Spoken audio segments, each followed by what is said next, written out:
Mesdames et messieurs, bonjour à toutes, bonjour à tous, j'espère que vous allez tous extrêmement bien et bienvenue sur cette toute nouvelle vidéo dans laquelle on se retrouve enfin pour parler de Superman and Lois. Alors c'est vrai que ça fait maintenant des semaines et des semaines et des semaines que je veux parler de la série. À chaque épisode, j'ai tellement envie de parler de la série, mais à chaque fois, soit j'ai des tonnes de devoirs, soit j'ai une autre vidéo à planifier pour ce jour même et du coup à chaque fois je me dis on va en parler la semaine prochaine, mais là je suis obligé. Je suis obligé parce que les gros salauds de fumier de merde, ils ont fait beaucoup de conneries, du coup je suis obligé d'en parler sur la chaîne. Parce que oui, ça fait des mois qu'on attend l'épisode d'aujourd'hui et je suis déçu. Je suis déçu parce que quand ils avaient annoncé le retour de Tom Cavanagh, on s'était tous dit ouais, le retour de Harrison Wells, le retour de Reverse Flash, et on s'est tous imaginé la fameuse scène du crossover quand on avait Reverse Flash qui avait parlé à Kara et lui avait dit j'ai déjà combattu ton cousin, il est rapide mais je suis plus rapide.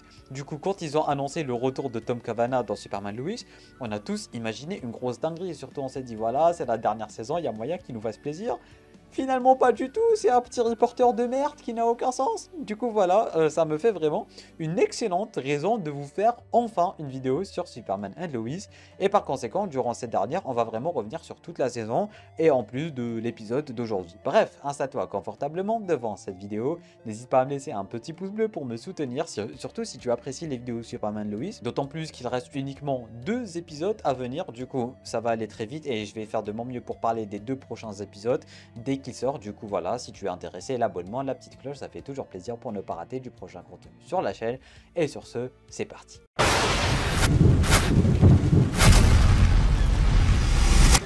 Bon, déjà revenons rapidement sur cette 4e et dernière saison que je trouve vraiment majestueuse. En fait, chaque épisode, à sa manière, nous propose un Superman plus iconique que jamais. Et pour le coup, merci CW encore une fois. En fait, cette série, elle a toujours iconisé le personnage de Superman et elle a toujours su comment le faire en fait. À chaque fois, on a des scènes de Superman mythiques qui nous prouvent à quel point Tyler Hoechlin, c'est le meilleur Superman moderne de l'histoire en fait. Il est tellement ingénieux, il est tellement beau, il est tellement stylé, il est tellement supermanesque en fait. Il fait des trucs de Superman et cette série en fait, à chaque fois, elle nous montre à quel point c'est stylé d'être Superman. Rien que le fait d'avoir la fameuse scène où il ouvre... il pète sa chemise pour qu'on nous montre le logo. Parfois, on nous montre juste une balle qui rebondit sur son torse. C'est vraiment une série incroyable pour le coup. Et à chaque fois, elle iconise Superman. Et chaque épisode, en fait, il a ce côté-là qui iconise Superman. Déjà, les 2 premiers épisodes avec le combat contre Doomsday qui était juste incroyable. Bon, parfois la CGI, c'est vrai qu'elle faisait mal aux yeux. Mais pour le coup, ça faisait vraiment l'affaire. On avait des scènes, par exemple la scène où on a eu le reveal de l'identité avec le père de Candice, comment c'était au ralenti, il était comme ça, ils ont enlevé ses lunettes et directement après on a le gros détail sur son costume, sur ses pieds avec la balle et tout, c'était super sympa. Sa relation avec Kyle, sa relation avec Lois, le fameux combat contre Lex dans la lumière rouge et tout, l'entraînement avec ses fils. Vraiment, on a tellement de scènes iconiques rien qu'avec le dernier épisode, la scène où il a rattrapé directement la brique pour sauver Lois. On a de toutes petites scènes juste comme ça, de rien du tout, mais qui sont tellement symboliques et emblématiques quand tu aimes Superman, tu vois. Surtout quand il essaie de cacher son identité. On a eu aussi sa relation avec Jimmy Olsen et tout. Vraiment, il y avait tout de quoi plaire et cette série, elle a vraiment tout de quoi plaire pour un fan de Superman. Et vraiment, Tyler restera à tout jamais un de mes Superman préférés. Enfin, c'est mon Superman préféré pour l'instant. À voir maintenant s'il va être détrôné par le nouveau Superman de James Gunn.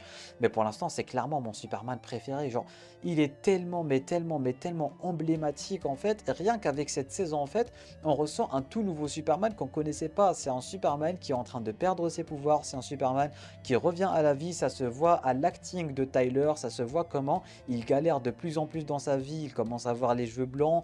Vraiment, ça se voit. Et même son moral, même sa faciès, en fait, elle change, tu vois. Et c'est ça que j'aime beaucoup. Ce n'est pas, on nous a pas juste dit, ouais, il est mort, c'est bon, et après il est revenu, tout est bien, qui finit bien. Même après son retour, il y a toujours des séquelles de la mort et tout. Et vraiment, j'adore cet aspect-là de ce Clark, et même de cette saison en général, et de ce Superman en général. Vraiment, les scènes iconiques, il n'y a que ça, il n'y a que ça, il n'y a que ça, tout le temps, tout le temps, tout le temps. À chaque épisode, on a une foutue scène iconique qui iconise le personnage de Superman.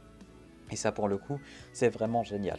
Cette saison marque aussi le début des pouvoirs de ses deux fils. Maintenant, c'est bon, les deux, ils ont des pouvoirs. Et pour le coup, ça aussi, je trouve ça super stylé.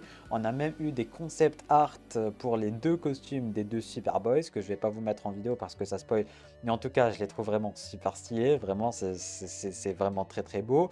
La relation Clark et Lois, toujours aussi incroyable. L'arrivée de Lex Luthor, le Lex Luthor le plus badass que j'ai jamais vu de toute l'histoire. Qu'est-ce qu'il est flippant, qu'est-ce qu'il est imposant. À chaque fois qu'il est sur l'écran, il vole la vedette à tout le monde. Il est flippant, il est imposant. Et à chaque fois que je le vois, je stresse parce que tu ressens la menace. Tu ressens qu'il est menaçant, tu ressens qu'il est flippant, tu ressens qu'il peut vraiment faire des dingueries. Et ça, pour le coup, c'est vraiment super génial. On a suivi l'évolution physique de ce dernier. Au début, il avait des cheveux, après de la barbe, après des cheveux, plus de cheveux, mais juste de la barbe. Et là, du coup, avec le dernier épisode, ni cheveux, ni barbe, et c'est vraiment un Lex Luthor iconique. Bref, en fait, rien ne manque à cette série. Vraiment, rien ne manque à cette série et c'est ça que j'apprécie énormément. En termes de cinématographie, c'est toujours aussi beau. Tu peux toujours mettre pause sur n'importe quel plan. Tu peux mettre ça en fond d'écran tellement c'est réussi, tellement c'est beau. Ils arrivent à jouer sur les temps, ils arrivent à jouer sur les couchers de soleil, ils arrivent à jouer vraiment sur tout ça. Ça te transmet l'ambiance de Smallville et pour le coup, c'est vraiment super bien joué de leur part. C'est pour ça que vraiment cette série... J'oublierai jamais à quel point je l'aime et à quel point elle a bien iconisé le Superman de Tyler. Maintenant, parlons un peu du dernier épisode et de l'arrivée de Tom Cavanagh. Alors, rien à dire du côté de Tom Cavanagh, vraiment, il arrive vraiment bien à gérer et son acting, il est parfait, mais j'ai l'impression qu'il arrive vraiment à jouer un seul personnage.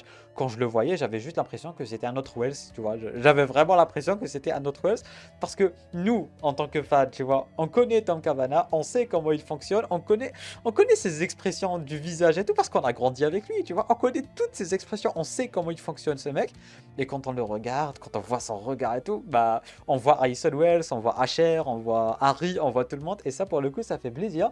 Mais n'empêche que tous les fans du Arrowverse, on était quand même déçus. Bon, on savait qu'il y avait rien qui allait se passer, mais on était quand même déçus parce que quand ils ont annoncé son retour, bah, on a tous théorisé en mode ouais, il va enfin se battre contre Superman, ouais. On se rappelle le jour de Crisis on Earth X quand il avait parlé à Kara, il lui avait dit ouais, ton cousin, je l'ai déjà combattu. Nous, on est parti loin, tu vois. Nous, on est parti loin. Je vous avais dit sur les réseaux qu'il faut pas partir aussi loin, mais on est quand même parti loin. Et pour le coup, c'est juste un journaliste comme ça, mais bon, c'est pas un journaliste comme ça. Apparemment, il existe dans les comics et tout, mais je m'y connais pas assez pour vous dire, mais je suis déçu, tu vois, je suis déçu, c'est la déception est présente, la déception est vraiment présente pour le coup, mais voilà, du coup vraiment on a eu un épisode incroyable, une saison incroyable, toujours aussi iconique, toujours aussi hypante, à chaque fois j'ai des sensations, c'est trop bien, hein, c'est trop bien, c'est tout ce que j'ai à dire. Bref, je pense avoir fait le tour en ce qui concerne tout ce que j'avais à rattraper en vidéo du côté de Superman Lois. Normalement, la semaine prochaine et celle d'après, je vais être là pour vous en faire des vidéos parce que c'est quand même la fin, il faut que je sois là pour vous en parler. Donc voilà, petit pouce bleu, abonnement si ce n'est pas déjà fait si tu apprécies le contenu global de la chaîne. Et sur ce, moi je te dis à très bientôt pour une toute nouvelle vidéo. C'était Namiat, portez-vous bien.